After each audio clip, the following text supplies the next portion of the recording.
hoje tenho comigo a Liliana Patrício. A Liliana, ela é psicóloga, é investigadora da felicidade e trabalha na Happiness Factor. Eu vou pedir para que a Liliana se apresente mais um bocado, não é? E nos dê a conhecer esse perfil que eu gosto tanto. Obrigada, Bianca.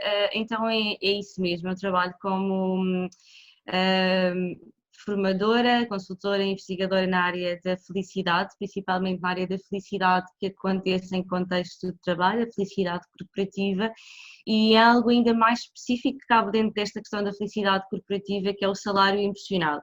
E de que forma é que, para além do retorno financeiro que todos nós temos e precisamos ter em contexto de trabalho, também tudo aquilo que não é não se pode comprar ou não se pode quantificar num valor económico, mas que faz toda a diferença em contexto de trabalho e por isso chamar então o salário emocional. É assim, no tempo que nós estamos a viver, não é? Uma fase de mudanças. Como é que a Liliana vê a gestão da felicidade nesses tempos, não é? Como é que vê essa... são tempos de incerteza e muitas vezes de insegurança. Como é que a gente pode fazer essa gestão da felicidade? Essa é uma pergunta que tem surgido muito nos últimos tempos e há até quem diga que não é a altura de falar de felicidade, porque se há coisa que na maioria, olhando de uma forma geral e global para aquilo que nós estamos a viver, se há coisa que nós não sentimos é felicidade. Eu discordo um bocadinho desta visão, porque eu acho que é precisamente quando nós não temos algo que nós nos temos que, de alguma forma, obrigar e expor a outras formas de ser e estar para que essa felicidade aconteça, porque eu não conheço ninguém que não queira ser feliz e em última instância é esse o propósito máximo da nossa existência, não é? Todos nós queremos ser felizes e então quando não estamos a ser, ainda que seja por condições completamente externas a nós, e muitas das vezes que nós não temos controle, é a altura de perceber então o que é que nesse todo, o que é que nós ainda temos controle, o que é que nós ainda conseguimos fazer para estarmos um bocadinho melhor do que aquilo que nós estamos. Até porque a felicidade, nós ouvimos muitas das vezes temos esta visão de que a felicidade são coisas, é algo maravilhoso e espetacular que um dia acontece, mas na verdade aquilo que nós temos vindo também a perceber a nível da investigação é que é muito mais a forma como nós interpretamos aquilo que nos vai acontecendo ao longo do tempo e o significado que nós vamos dando a isso. De maneira que, independentemente da felicidade ser uma coisa diferente para cada um de nós, esta questão de há um dia que eu vou estar feliz, se calhar não vai haver um dia em que eu vou estar feliz e depois nunca mais vou estar feliz. Se calhar eu vou tendo uma relação com aquilo que me vai acontecendo, que me vai permitindo manter esta sensação de felicidade ao longo do tempo. E isto, nesta fase de maior dificuldade, é perfeitamente possível de fazer. Exige um autoconhecimento grande, exige nós irmos buscar dentro de nós recursos que muitas das vezes desconhecíamos. E a nível de trabalho especificamente, aqui o que nós temos que perceber é a forma como as nossas relações se podem manter fortes e humanizadas perante este distanciamento social que nós estamos a viver. Porque é contra a natura, é contra a nossa natureza humana o distanciamento social. Nós estamos habituados a esta relação de proximidade, ainda por cima nós, povos mais latinos, o contacto humano é uma coisa importante para nós e para a felicidade por si só. Então há que encontrar outras estratégias, nomeadamente a nível de comunicação e de relacionamento, que nos permitam servir aqui de suporte a esta felicidade que é possível de acontecer, nomeadamente em períodos de maiores desafios, digamos assim. Sim, e agora no seu entender, como é que os gestores eles podem promover nas suas equipes, não é? E muitos agora estão em teletrabalho, melhores condições no que diz respeito ao salário, não é? Ao salário emocional, que você falou no começo. Sim, então, eu em relação a isso gostava de deixar aqui, antes de dar as minhas sugestões, digamos assim, deixar aqui uma pequena nota que eu acho que faz toda a diferença. A questão do trabalho remoto, o trabalho em home office, já era uma coisa, e dentro da listagem do top 10 das coisas promotoras de felicidade no trabalho, realmente é o trabalho remoto, o trabalho a partir de casa, já era identificado como algo sempre promotor de felicidade por si só, reconhecido pelos colaboradores. O que está a acontecer neste momento é algo um bocadinho diferente, porque as pessoas não estão simplesmente a trabalhar remotamente, as pessoas estão a trabalhar dentro das suas casas. Muitas das vezes as empresas não estavam preparadas para fazer esta adaptação ao trabalho remoto e, portanto, a forma que eles encontraram num curto espaço de tempo de manter as equipas a colaborarem e em reuniões e tudo mais umas com as outras, foi mantê-las a trabalhar exatamente no mesmo horário padrão de trabalho. E isto coincide precisamente com o mesmo horário de uma outra série de atividades que os colaboradores têm agora também em casa, uma vez que as crianças estão em casa, muitas vezes quem tem pais dos quais tem que cuidar em casa ou outros familiares mais idosos também estão em casa e requerem a sua atenção, as refeições continuam por fazer para todas estas pessoas e portanto são aqui desafios muito grandes e nós não podemos comparar aquilo que era identificado antes da pandemia como sendo um promotor de felicidade e agora dizer assim, então queriam trabalho remoto, queriam trabalhar a partir de casa, então agora aí tem. Não podemos ver as coisas desta forma linear, porque não são de todo. O trabalho remoto permite que a pessoa pegue no seu computador e trabalhe a partir de qualquer ponto do mundo, dentro de um horário flexível que a pessoa vai escolher. E muitas das vezes o que as empresas que já trabalhavam antes da pandemia em trabalho remoto faziam era encontrar 2 ou 3 timings durante a semana em que toda a equipa garantidamente está a trabalhar e se encontrava num espaço físico ou então online, porque há empresas que também tinham já este regime misto. E, portanto, hoje em dia está toda a gente em casa e é muito mais desafiante a distribuição de tarefas, é muito mais desafiante a comunicação dos objetivos, do que é que se quer concretamente com aqueles objetivos que se pretendem atingir, o apoio que é dado na gestão e na realização das próprias atividades em si. E eu tenho tido conhecimento de algumas empresas que têm tido aqui alguns desafios particulares, porque depois também tem muito a ver com a própria cultura da empresa, não é? Então as empresas que já tinham uma relação de total confiança, digamos assim, com os seus colaboradores e que lhe davam total autonomia para gerirem os seus projetos e tudo mais, tiveram uma maior facilidade em reagir a esta situação de trabalho a partir de casa, mas existem empresas que há reunião de manhã para fazer um ponto de situação, há reunião final do dia para fazer ponto de situação, há várias trocas de e-mails de como é que isto está, porque há de alguma forma algum receio e necessidade de controle sobre se o outro efetivamente está a trabalhar ou não. Eu em relação a isto, e tenho esta máxima não só do ponto de vista teórico, mas também é aquilo que eu tenho visto a funcionar. A máxima responsabilidade, a máxima liberdade está sempre associada à máxima responsabilidade e, portanto, se nós formos claros a nível da comunicação de objetivos e daquilo que se pretende atingir com determinada tarefa, nós passamos a responsabilidade para o outro lado, o colaborador assume e vai querer cumprir com esse objetivo, até porque um outro promotor de felicidade no trabalho é precisamente as pessoas sentirem que contribuíram para aquilo que é o produto ou serviço final da empresa. Enquanto se houver um controle muito apertado de tudo aquilo que é feito, a pessoa sente que o resultado não é bem fruto de todo o seu empenho e conhecimento e know-how pessoal, mas fruto daquilo que lhe disseram que tinha que ser feito. E isto faz toda a diferença. Às vezes são estas pequenas coisas que fazem uma diferença imensa, quer a nível da motivação, do empenho, do próprio engagement do colaborador com a empresa e portanto acho que o caminho nesta fase de trabalho remoto de grande incerteza, porque ninguém sabe o dia amanhã, não é? Sim. Tem que ser muito esta humanização e perceber o que é importante para a pessoa. Eu tenho dito muito isto e eu sei que às vezes cai um bocadinho em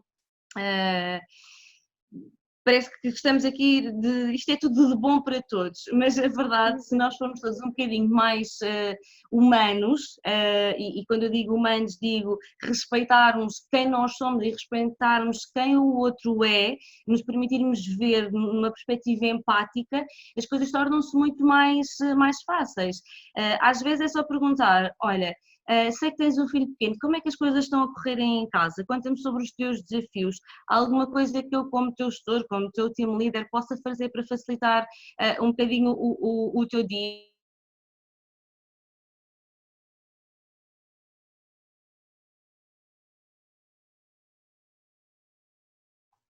Então estas são assim as coisas principais que eu posso dizer relativamente à tua questão.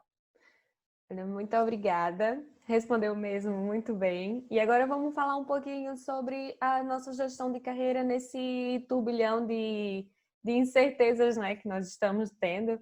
Como é que você acha que a gente pode gerir a nossa carreira, não é? Tendo em conta também a nossa felicidade enquanto trabalhador. E agora não só, não é, nos tempos que nós estamos vivendo, mas de uma forma mais geral, não é? Como é que a gente pode associar a nossa felicidade enquanto trabalho, não é, na nossa gestão de carreira? Como é que você acha que isso pode Eu acho muito acontecer? importante que, sim, eu acho muito importante que nós estejamos sempre alinhados com aquilo que nós estamos a fazer e que os valores, que são os nossos valores pessoais, de alguma forma façam um match com aquilo que é os valores da própria organização. Se isto não acontecer, é muito provável que a médio e longo prazo a relação que existe entre cada um de nós colaboradores e a empresa para a qual nós trabalhamos acabe por proceder, porque nós acabamos por entrar num estado de incongruência. Nós vimos a ser feito todos os dias coisas com as quais nós não nos identificamos. Então tudo o que é a nossa motivação, vontade de entregar valor e tudo mais fica também ela comprometida. Então se há assim uma coisa primária de todas, é nós termos atenção a isto. Quando nós muitas vezes andamos à procura de trabalho, de um novo desafio profissional, focamos muito no cargo que procuramos, nas características do cargo em si, nas competências académicas que temos que ter para poder executar esse cargo, e muitas das vezes esquecemos desta parte mais pessoal, mais nossa. E eu acredito que é precisamente isto que faz toda a diferença, porque da academia todos podemos fazer um mesmo curso, mas a experiência de vida é só nossa, e o valor que podemos acrescentar com a nossa experiência de vida e com os nossos conhecimentos àquele cargo ou função é que vai fazer a diferença. E depois perceber que não é só as empresas, não somos só nós que precisamos de trabalho, que precisamos das empresas, mas as empresas também precisam de nós, não existem empresas sem pessoas. Então, também acredito que está a acontecer, e já antes da pandemia, esta mudança de paradigma entre aquilo que são os interesses e necessidades do colaborador e os interesses e necessidades da empresa. Já não creio que estejamos num ponto de concorrência entre estas duas entidades. Estamos num ponto de cooperação e de encontrar um equilíbrio que seja, que responda às necessidades de um e de outros. E isso acho que faz cada vez mais sentido. Falando especificamente, e porque não posso deixar de fazer, tendo em conta aquilo que nós estamos a viver, eu acho que esta fase, mais do que de incerteza, é um tempo de reflexão imensa para todos, empresas e colaboradores.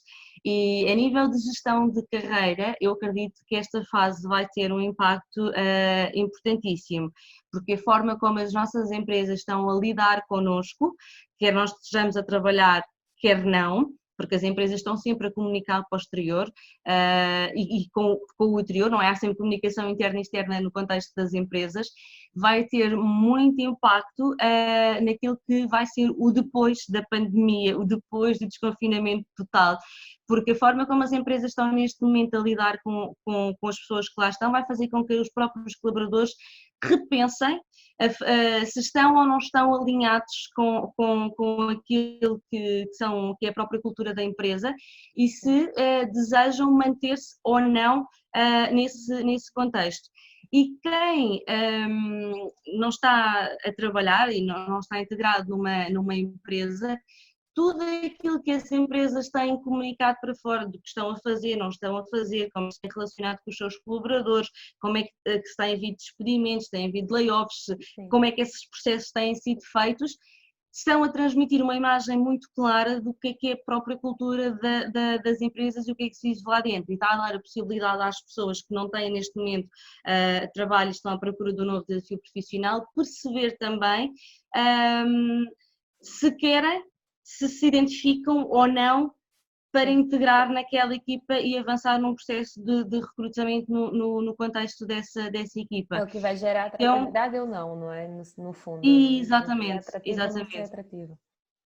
exatamente, é isso mesmo.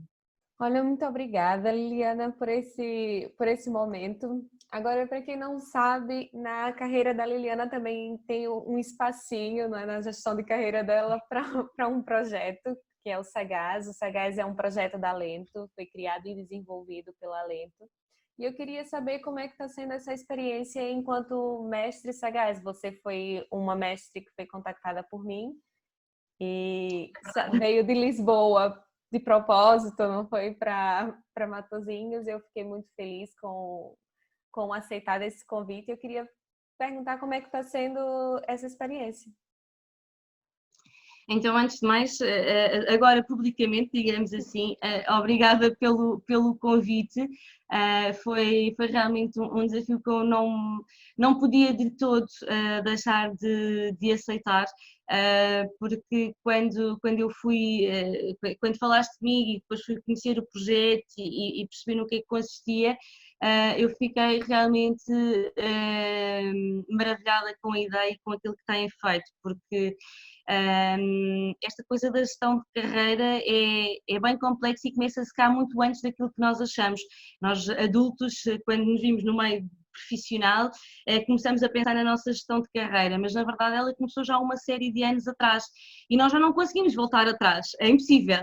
Mas os nossos jovens, quem está agora nas escolas secundárias, nas escolas profissionais, ou até nos primeiros anos da faculdade, têm ainda a possibilidade de fazer e mudar muita coisa. Claro que nós também temos, mas a gestão começa bem antes disso. E foi o evento que houve em Matosinhos, foi espetacular, porque é isto que faz diferença, são pequenas coisas que nós às vezes achamos que para mim já é tão básico e tão normal, e depois o impacto que aquilo tem nas pessoas. E eu vim de lá com a sensação, tipo, uau, isto teria sido espetacular se eu há 10 anos ou 15 anos atrás tivesse tido a possibilidade de ter outras pessoas que já passaram pelo mesmo que eu passei, ou por aquilo que eu estou a passar, e me pudessem dar o seu feedback, me pudessem só contar como é que foi para ti, como é que tu superaste isto, como é que tu lidaste com isso. E eu acho que isso não tem preço, não é? Acho que são daquelas coisas que nós não conseguimos atribuir um valor monetário. Então foi com muito agrado que aceitei o convite, obviamente. Tem sido um processo bem interessante, porque eu dou por mim muitas vezes a ter assim o flashback de voltar atrás e pensar assim, eu também já vivi isto, eu também já passei por esta situação. E às vezes é só uma questão de validação, é só de dizer que não tem mal, estás a passar por isso, faz parte do processo. Não, porque nós, se fizermos este processo de voltar para trás e pensarmos naquilo que nós já vivemos, Na altura também nos condenávamos, será que isto só está a acontecer comigo? Será Sim. que isto é uma situação completamente sem sentido que só me está a acontecer a mim? Será que a culpa é minha? Eu é que sou estranho? É quase uma procura de identidade Sim. e às vezes nós só precisamos desta validação, de dizer, olha, é perfeitamente normal aquilo que estás a passar, aquilo que estás a viver, eu também já passei pela mesma situação, não há nada mais que eu te possa dizer neste momento, mas isso vai ser ótimo, porque vais conseguir tirar daí aprendizagens, coisas que se não passasses por as coisas dessa forma não ias aprender, não ias integrar em ti, e portanto é eu deixar um bocadinho percorrer este fluxo normal da vida, mas que confesso que é muito interessante porque os nossos desafios enquanto adultos são coisas tão diferentes daquilo A percepção que muda, nós né? vivemos quando estamos na adolescência e eu olho e falo disto assim com entusiasmo e rio-me porque na verdade eu acho isto maravilhoso. Claro que isto é tão maravilhoso quão bem nós conseguimos fazer a superação destas fases da nossa vida, não é? Porque há pessoas que tiveram fases de crescimento na infância e na adolescência e no início da vida adulta espetaculares e outras nem por isso, obviamente. Mas quando nós fazemos desafios há sempre, todos nós temos desafios e quando fazemos esta superação de uma forma positiva, e quando eu digo positiva é no sentido de nós conseguirmos aprender com as situações de vida que nos vão acontecendo, isso é maravilhoso. Então acho que às vezes nós também exigimos demais de nós enquanto adultos. Tem sido assim uma das experiências ou lições que eu tenho, reflexões que eu tenho feito desta minha experiência no Sagaz. Eu quero agradecer, Liana, pelo seu tempo. Muito obrigada por ter aceito esse convite. Foi muito bom conversar com você, revê-la, não é? Que desde o evento a gente ainda não tinha se visto. Muito É obrigada. verdade. E para essas e outras entrevistas, vocês podem entrar, não é? Acessar o nosso site e também vai estar na descrição desse vídeo as nossas redes sociais. E muito obrigada mais uma vez, Liliana. Obrigada, eu, Bianca. Um bom trabalho. Para você também.